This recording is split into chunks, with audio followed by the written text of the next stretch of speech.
So the general form ax squared plus bx plus c is basically also called the standard form, and we have the a value that represents some effect on the graph, and the c value that represents some effect on the graph.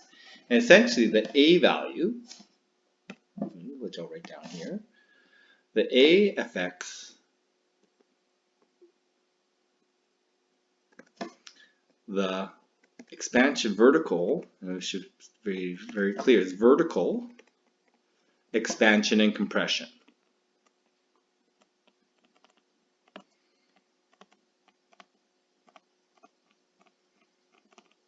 Okay, the c value is the y-intercept, because the y-intercept is when x is 0. So if x is 0, these two terms become 0, and we're just left the y value of c. So c represents the y-intercept value.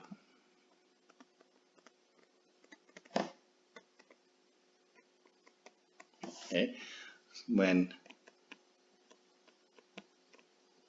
x equals 0.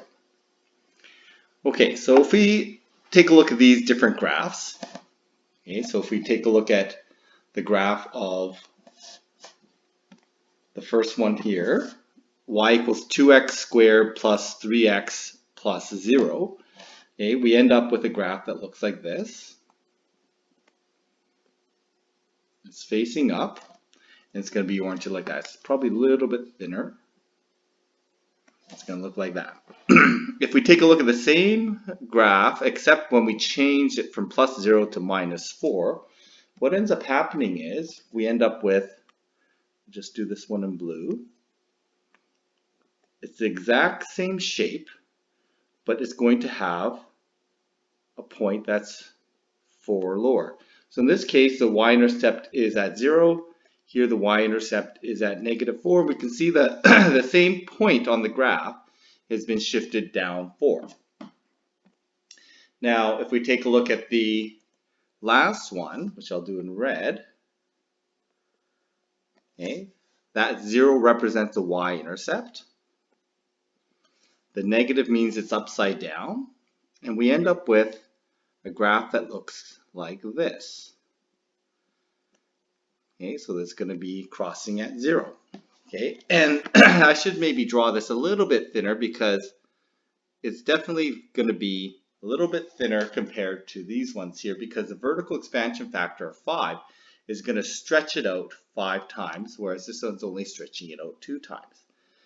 Okay, so when we graph these on our graphing tools, we can see how the different values of A and C will change the look of the graph. Now, one thing you should note is that this vertex didn't seem to move here, but it seems to move here. So that vertex relationship becomes a little bit more complex. Okay, and we notice that that 3 stays the same. And that 3 does have something to do with the vertex, but not entirely. So what ends up happening is the vertex does end up changing. And this middle value has something to do with it, but it's a very complicated relationship, and we're not really going to get too deep into that, but it does have some effect, and we'll investigate that a little bit.